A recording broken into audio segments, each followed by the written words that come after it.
Jubilito TV Official. Alright. Inyo sa mga kabagis, Jubilito TV Official po. At eto na naman po muli ang isang edisyon ng ating reaction video, mga kalingap at kabagis, no?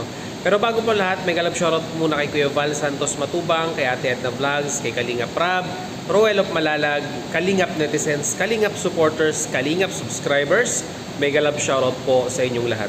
So ito na nga mga kalingap at kabagis, for today's reaction video, gawan po natin ng reaksyon at pagbibigay po muli ng opinion dito nga po sa naging sagot ni Roel of Malalag sa kanyang tito na si Kuya Brooks. Alam naman po natin mga kalingap at kabagis, nitong mga nagdaang araw ay talagang marami pong mga kalingap netizens at kalingap reactors ang hindi po nagustuhan yung pong naging live streaming po or pag-i-interview ni Kuya Brooks sa K-Boys, di umano kung ano po yung nararamdaman nila or napapansin nila or masasabi nila sa pagkatao po ni Roel of Malalag. And this ignited kalingap netizens para po mag-brought out din ng kanilang personal opinion dito nga po sa nangyaring parang sabihin na nating ambush interview ni Kuya Brooks sa K-Boys. At syempre po, ambush interview yan ay minsan hindi po sila nakapag-isip ng maayos na isasagot. Although yun na po yung sinagot nila, may mga mangilan-ngilan na member ng K-Boys ang masasabi nating talagang napuntirya ng mga kalingap netizens dahil po sa kanilang isinagot regarding nga po sa nasabi nilang pagkatao ni Roel of Malalag or yung maisasuggest nila sa dapat gawin ni Roel of Malalag. Lalong-lalo na po mga kalingap at kabagis, naging issue ito, yung hindi nga po pagsama-sama ni Roel of Malalag sa mag-amang Matubang. At dito nga mga kalingap at kabagis, sa live streaming na ginawa po ni Roel of Malalag ay sinagot niya na kung ano po ang kanyang personal opinion or masasabi po dito po sa nangyaring ambush interview or dito po sa ginawang sabihin na nating content ng kanyang tito na si Kuya Brooks. At hindi po tayo gagamit ng video mga kalingap at kabagis. Unang-una po sa lahat, wala pa pong 12 hours.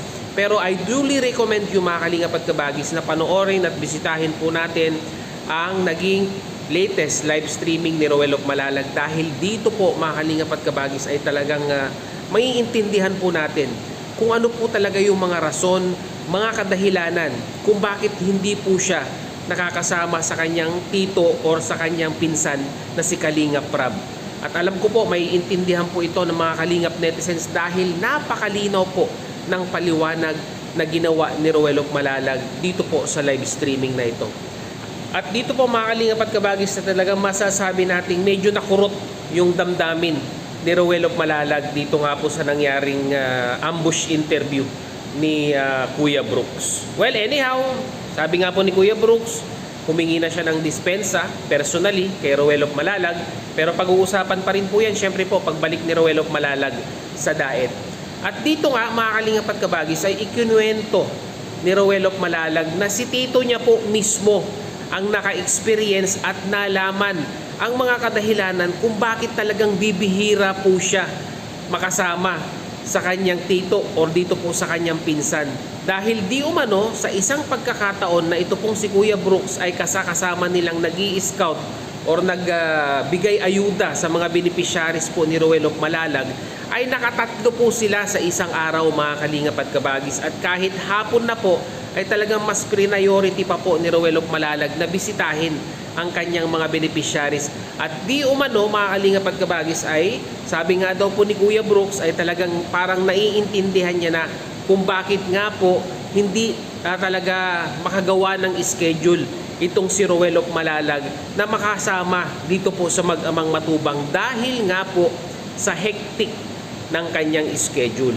So dito pa lang mga kalingap at kabagis ay talagang mapapansin po natin na talagang sa simulat sa pool, alam na po ni Kuya Brooks ang kadahilanan kung bakit po hindi siya nakakasama dito po kila Kuya Val Santos Matubang, dito pong si Roel. So ang tanong dito mga kalingap at kabagis ay bakit kailangan pangkwan?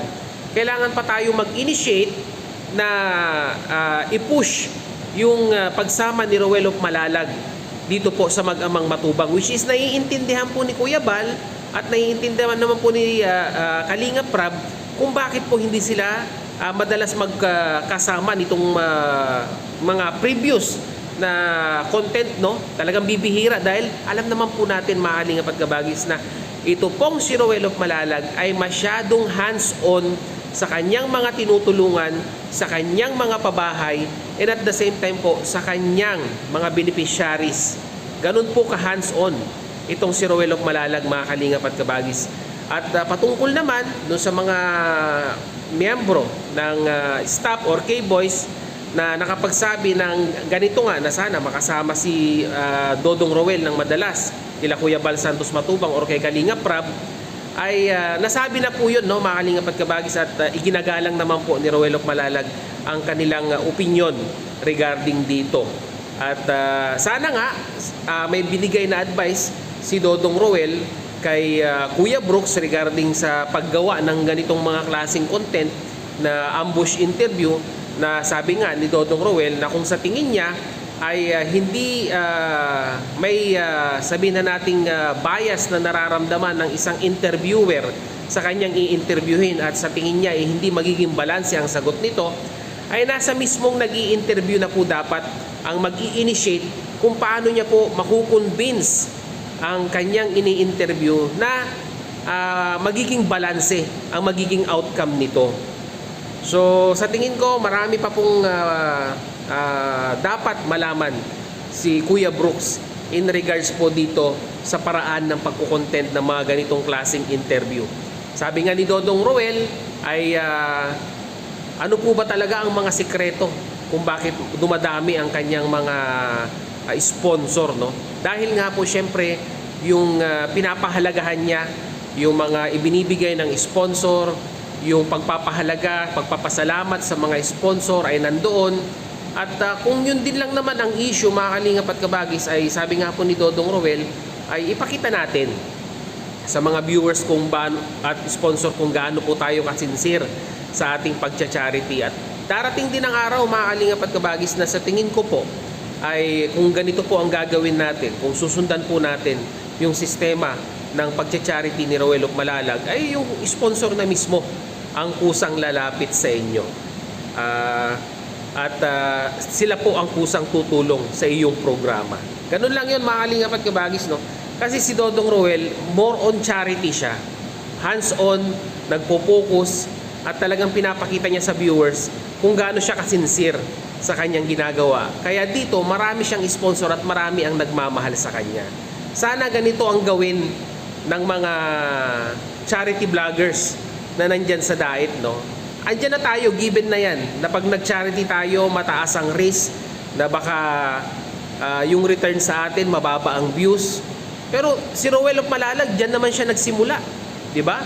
Kung maaalala po ninyo, kung nasusundan nyo si Roel of Malalag nung nagpapabahay siya doon sa Davao, no? Sa kanilang hometown, di ba? Hindi naman po ganun kataasan ang views. Pero ang naging formula niya is consistency at hindi siya napagod sa pagtulong. Ngayon, tignan po natin kung nasaan na si Roel of Malalag, di ba? Marami ng sponsor, marami ng nagmamahal, kasi po yung consistency niya sa pagcha-charity ay nandoon.